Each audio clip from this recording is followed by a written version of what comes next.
जणांनी सांगितलं विराजला असं करतो तसा करतो, कोणतं आहे मार्केट कमिटीत काहीतरी करतो, म्हणलं असा बघतो तसा बघतो. विराजच्या केसाला धक्का लावून दाखव.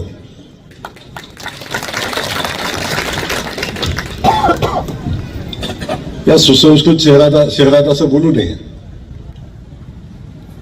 पण जर कुणी तशा भाषेत बोलला तर उत्तर द्यायला आम्ही सक्षम आहोत. लक्षात ठेवा, कुणाच्याही नादाला लागा, आपल्या नादाला लागायचं नाही. आपण कुणाच्या नादी लागत नाही आणि आपल्या नादी लागला तर सोडत नाही. 6 टप्प्यात येईपर्यंत हात लावत वर्ष लागल, 2 वर्ष लागल, 3 वर्ष लागल.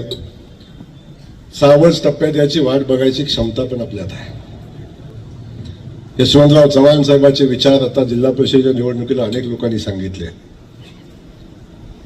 निवडणूक कशी असते, खूप वेदना झाल्या. यशवंतराव चव्हाण साहेबांच्या विचाराला धक्का लागला असं त्यांचं म्हणणं होतं.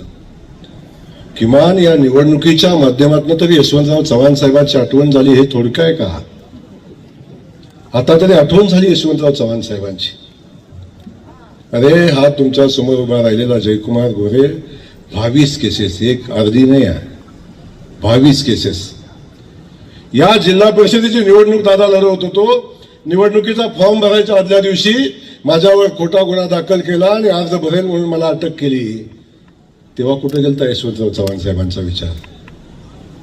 तेव्हा कुठे गेलती यशवंतराव चव्हाण साहेबांच्या जिल्ह्यातली संस्कृती? पाठीमागच्या वेळेची विधान परिषदेची निवडणूक झाली दादा, आणि त्या निवडणुकीमध्ये पराभव झाला. आणि त्या पराभवातनं एवढं उद्विग्न झाले घडी. माझ्या मसवड शहराची नगरपालिकेची निवडणूक होती, 1 दिवस अगोदर निवडणूक होती.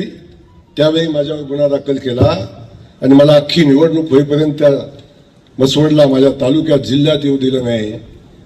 तेव्हा कुठे गेलती यशवंतराव चव्हाण साहेबांची संस्कृती? तेव्हा कुठे गेलते यशवंतराव चव्हाण साहेबांचे विचार? जेव्हा आपल्यावर येतं तेव्हा यशवंतराव आठवतात आणि समोरच्याला जाऊन ठोकतात, तेव्हा कुठे जातात विचार? हे एकदा झालं नाही दादा. मी मंत्री झालो. मंत्री झाल्यावर ज्या पद्धतीने जयकुमार गोरेला अडचणीत आणण्याचा प्रयत्न केला, हा विचार यशवंतराव चव्हाण साहेबांचा आहे. एका सामान्य कुटुंबातलं पोरगं जेव्हा 4 वर्ष संघर्ष करून 4 वेळा आमदार झालं आणि या जिल्ह्याचा एक सुपुत्र राज्याचा ग्रामविकास मंत्री झाला, तेव्हा त्याचं मंत्रीपद घालवायला आपण काय काय उद्योग केले, कुणाकुणाला प्रेस घाल लावल्या आणि काय काय भानगडी करायला लावल्या.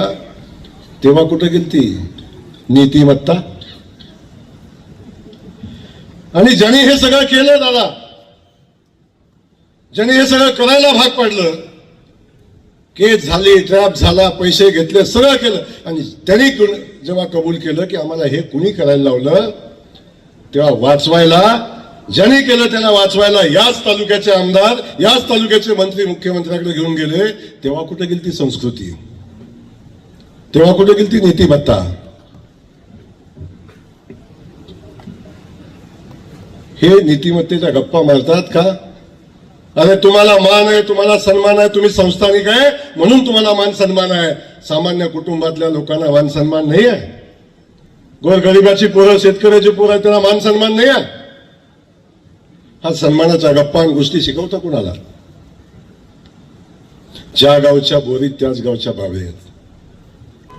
एकदा झालं तर पाप. तेव्हा या सगळ्या गोष्टी नीतिमत्ता कृपा करून शिकवू नका. मोर्चे काढून काय होणार? आणि कुणी काढायचे मोर्चे? कुणी काढायचे? 2 वर्षापूर्वीचा इतिहास आठवा. कुठल्या पक्षात निवडून आले, कुठल्या पक्षात गेले, कुठल्या चिन्ह होते, मी सांगू? त्यांनी शिकवायचं नीतिमत्ता. या सगळ्या गोष्टी सांगण्यासाठी इथं आलोय.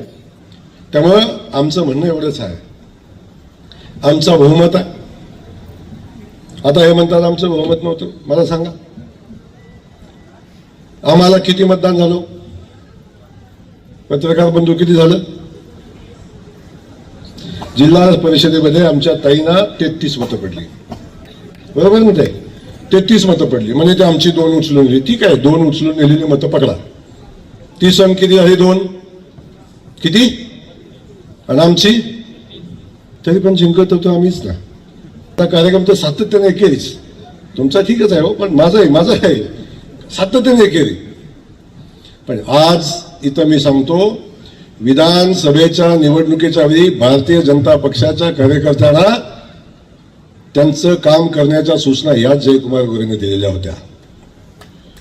काय उभा केलं नसेल, पण तरी पण मी काय सांगितलं होतं, ऋषी होता त्यालाही सांगितलं, मग सगळ्यांना सांगितलं. काही लोकांनी केलं, काही केलं नाही, असे सोडून द्या. सगळेच काय माझ्या ऐकण्यात राहिले असा विषय नाही, शेवटी पक्ष म्हणून आहे. पण ह्या सगळ्या परिस्थितीमध्ये माझी या ठिकाणी एवढीच विनंती आहे, झाल्या गेल्या गोष्टी आता सोडून देऊन आपल्याला पुढे जायचं. मगाशी बोलता बोलता कोणी जर सांगितलं की मतदारसंघाचं काय होणार, अनिल भाऊ तेव्हा ठरवायचं असतं ना. आज काय त्या विषयावर बोलायचं कारण नाही. आज आम्ही एका मंत्रिमंडळात आहे, असं अजिबात नाही, आम्ही मंत्रिमंडळात सोबत आहे. त्यामुळे एकमेकांचा सन्मान करणे ही आमची जबाबदारी आहे. जेव्हा सन्मान मागता तेव्हा सन्मान करायला शिका. जेव्हा आपण दुसऱ्याला सन्मान मागता तेव्हा दुसऱ्याचा सन्मान करायला पण शिका. एवढंच या निमित्तानं आपल्याला सांगतो.